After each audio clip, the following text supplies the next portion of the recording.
반갑습니다. 타임 레버리지. 시간을 들여 막대한 수익으로 치워낸다. 화요일이죠?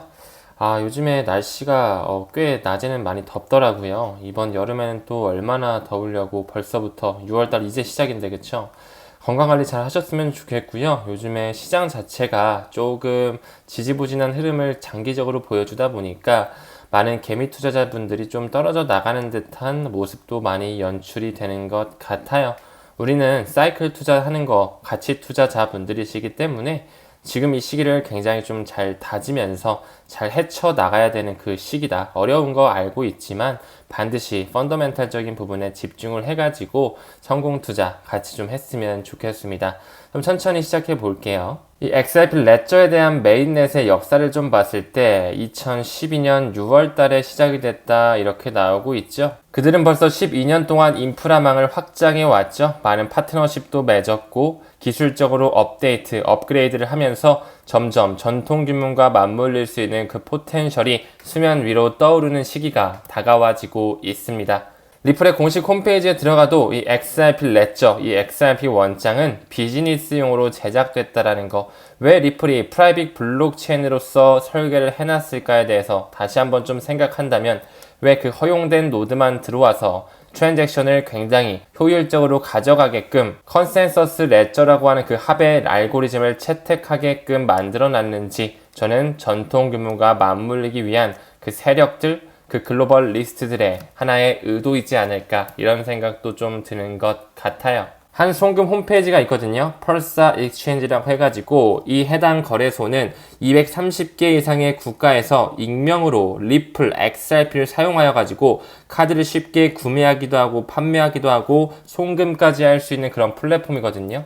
여기서 보게 되면 지원되는 국가, 거의 전 세계를 아우르는 국가라 봐도 무방하겠죠. 지원되는 국가가 200국가가 넘기 때문에 이 많은 국가 단위의 파트너십을 맺은 플랫폼이 암호화폐를 통해서 가치를 이동한다. 과연 어떤 암호화폐를 쓰는지 지켜본다면 반드시 리플 XRP가 대장격으로 들어갈 수밖에 없다라는 거. 그뿐만 아니라 이 펄사 익스체인지 같은 경우에 그 뒷배에 RTGS 글로벌 그들이 파일럿 테스트를 이 펄사 익스체인지를 통해서 했다라는 것을 미루어 본다면 반드시 그 보수적이라고 불리우는 은행 기관에서 블록체인을 탑재하면서 돈의 이동, 가치의 이동이 일어나는 시대가 점점 올 수밖에 없다라는 것이 좀 느껴질 것 같거든요. 그 부분 일환으로 한국은행은 작년부터 국제결제은행이죠. 이 BIS와 함께 많은 중앙은행들과 이 국경 간 거래 프로젝트를 추진한 바 있었고 올해 하반기에는 이제 디지털 원 CBDC에 대한 파일럿 프로젝트를 진행한다라고 말씀을 드렸습니다. 그 부분의 일환으로 이 BOK라는 한국은행도 국제결제은행과 어깨를 나란히 하면서 Next Financial System, 그 미래 금융에 대해서 테스트하고 설계하는 작업을 같이 하고 있다라고 말씀을 드렸죠. 이제 슬슬 대중들에게도 수면 위로 떠오를 시기가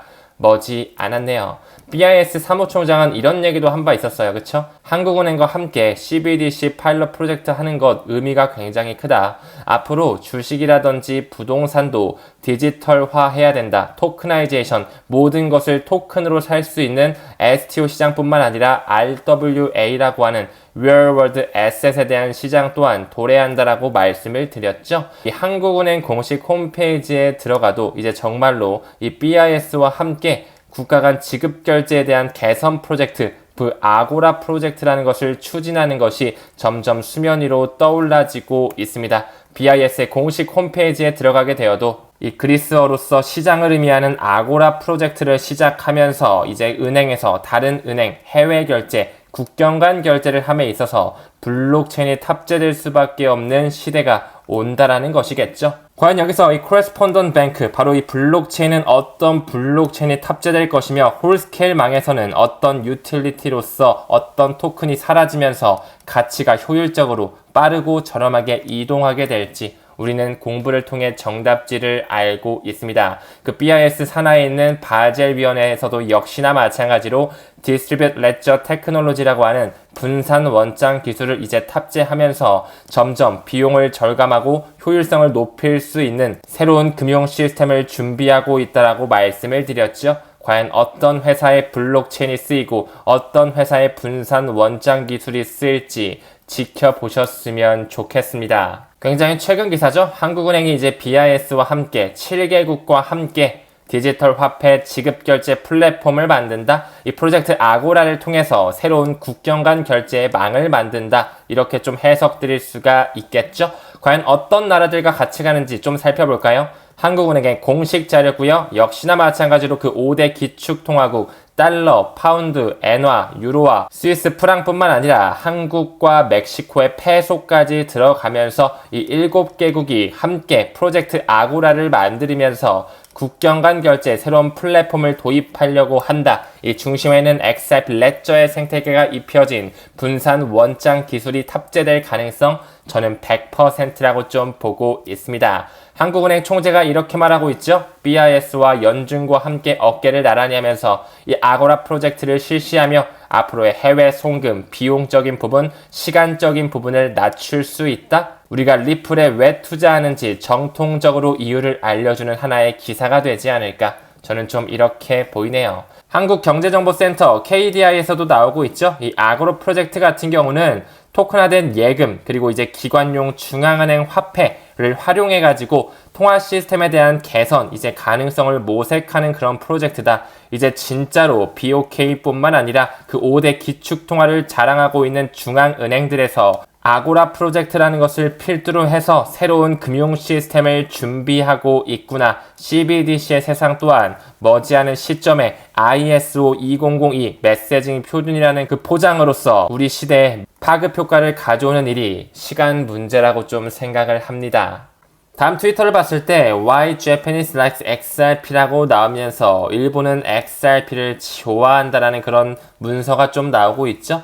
이 홍콩경제재무부의 2023년 보고서에 따랐어도 일본의 암호화폐에 대한 연구를 실시한 결과 XRP가 비트와 이더를 제치고 굉장히 국가 단위로 선호되는 코인으로 결론이 났다라고 지금 나오고 있죠. 왜 일본은 국가 부채가 그렇게 심각한데 국가 단위로 XRP를 직접적으로 매수하고 매집하고 있는지 면밀히 지켜볼 필요가 있습니다. 리플은 하나의 핀테크 회사예요. 그쵸? 허상인 게 아니라 미국 샌프란시스코에 있는 하나의 암호화폐 기술을 통한 핀테크 회사란 말이죠. 거기서 제공하고 있죠. 바로 이 DLT라는 분산 원장 기술 시스템을 제공하고 그제된 프라이빗 블록체인으로서 XRP를 만들어냈고 XRP 레저의 생태계망을 구현하면서 새로운 돈이 이동되는 그 가치의 이동의 새로운 세상을 만들고 있다라는 거. 이 리플사의 분산 원장 기술의 솔루션은 앞으로도 거대한 변화를 가지고 오겠죠. 비용을 줄일 수 있는 국경 간 거래에 있어서 그 결제에 있어서 큰 효율성을 가져올 수밖에 없다라는 거. 유럽과 아시아 그리고 미국을 필두로 한 많은 금융기관들이 계속적으로 이 리플사의 기술력을 채택하면서 프로젝트 아고라 같은 그런 프로젝트를 파일럿 테스트 하면서 점점 새로운 금융 시스템이 준비되고 있다라는 거. XRP는 It's not a security, 증권이 아니라는 것은 이미 미국의 SEC의 그 약식 판결로서 결론이 나 있는 부분이죠. 정말 그 FIT 21 법안이 바이든 행정부에서 통과를 시킨다면 리플과 SEC의 소송, 법적 공방전이 끝날 수밖에 없는 신호탄으로 작용되지 않을까 이런 생각도 좀 보여지네요. 디지털 파운드 재단 그 뿌리를 봤을 때 수잔 프리드먼을 필두로 한 리플의 정책 책임자가 고위급 인사 자리에 나열돼 있다는 것을 말씀을 드렸죠. 이제 슬슬 유럽 전역에서도 즉시 결제로 가기 위해서 가속화되는 그런 기술력을 탑재하고 있다는 거. 그 영국을 필두로 한 신속결제위원회죠. Faster Payment Council FPC 같은 경우도 역시나 마찬가지로 ISO 2002 메시징 표준의 RMG 그룹으로 리플 네트워크와 함께 어깨를 나란히 하고 있다라고 말씀을 드렸죠. 더 나아가서 세계 4대 회계 법인의 하나로 꼽히는 이 PwC의 설문조사에 따르면 응답자의 약 42%는 뭐라고 말하고 있죠? 향후 5년 내에 국경 간 결제, 통화 간 즉시 이 B2B 결제가 굉장히 가속화될 것이라고 강하게 느끼고 있다. 이미 그들이 설계하고 있는 대로 시나리오가 점점 흘러가고 있다는 것. 우리는 시기의 저울질에 힘들어할 것이 아니라 어떤 금융 생태계가 펼쳐지고 어떤 블록체인이 그 안에 탑재되어 있을지 정말 그 홀스케일망 기관이 채택할 수밖에 없는 토큰이 어떤 토큰인지에 조금 더 포커스를 맞추신다면 전혀 가격적인 부분에 힘들어할 필요는 없지 않을까 이런 생각이 좀 드네요.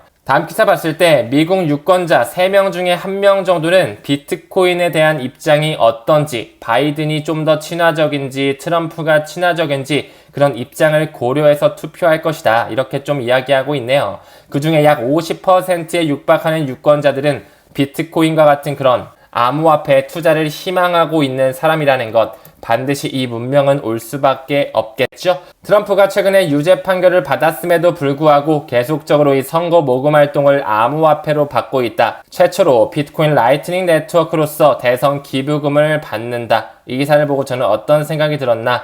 라이트닝 네트워크? 이걸로 돈 받기 힘들 텐데 꽤 많은 시간이 걸릴 것이기 때문에 아무리 레이어 2라고 해도 소액 결제만 가능할 뿐 거액 결제에서는 굉장히 오랜 시간이 걸린다고 제가 말씀을 드렸죠. 이는 비트코인 라이트닝 서비스로만 받는 것이 아니라 다양한 암호화폐들로 지금 대선 자금 후원을 받고 있거든요. 여기에 왜 이더리움, 솔라나, XRP, 도지와 시바가 들어가 있는지, 여기 나와 있는 이 친구들 미래의 전통 규모가 맞물릴 수밖에 없는 ETF의 출시가 확실시될 수밖에 없는 코인들이 아닌가, 이런 생각을 좀 감히 말씀을 드리고 싶습니다.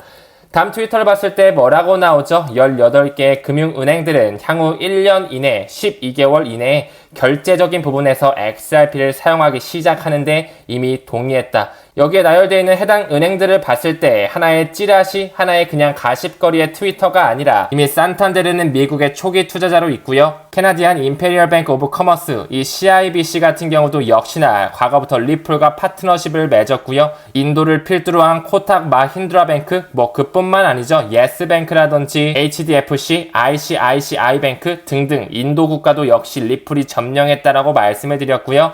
브라질의 이타오 유니방코 역시 과거부터 리플과 파트너십을 채택하고 있다라는 거, 인도의 인더스 인드은행 또한 플러스 알파로 보여지고 있네요. 왜 그들이 향후 1년 내에 국경 간 결제에서 XRP를 사용하는 데 동의했다라는 이런 글귀가 나오는지, 리플의 가치 반영이 되는 순간은 저는 이제 시간 문제라고 좀 보여지네요.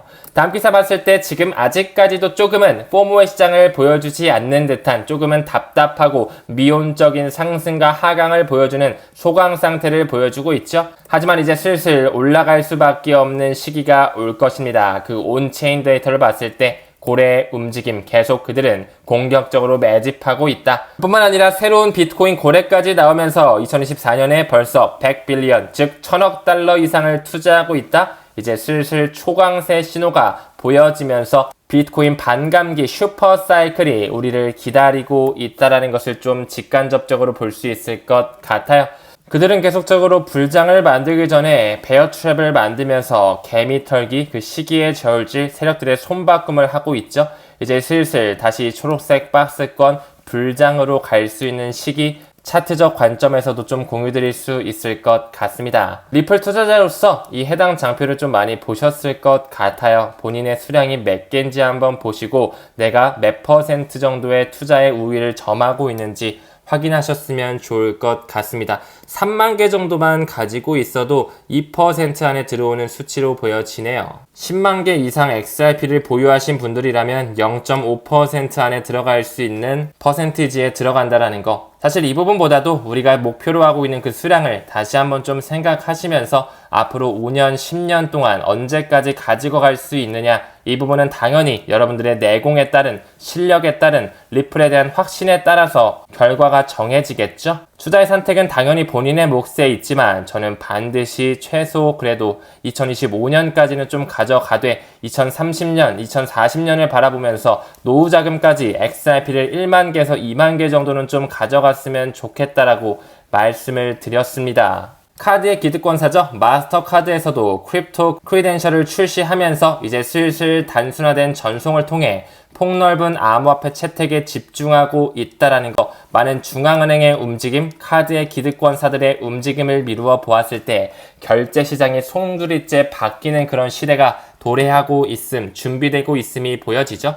카타르 중앙은행에서도 이런 얘기가 나오고 있네요. CBDC 인프라가 완성됐다라고 하면서 이제 슬슬 디지털 혁신을 가속화할 준비를 마쳤다라는 거. 중동과 아프리카 지역에서 가장 큰 금융기관이라고 알려진 이 카타르의 국립은행 2021년서부터 리플과 파트너십을 맺은 거 잘 알고 계시죠? 아직까지 리플의 그 포텐셜은 잠겨있는 부분이 너무나 많다라는 거 QNB를 하나의 예시로 들은 것뿐 굉장히 많은 회사, 기득권 세력들과 이미 그들은 유착관계를 굉장히 깊숙하게 가지고 있다라고 말씀을 드렸죠.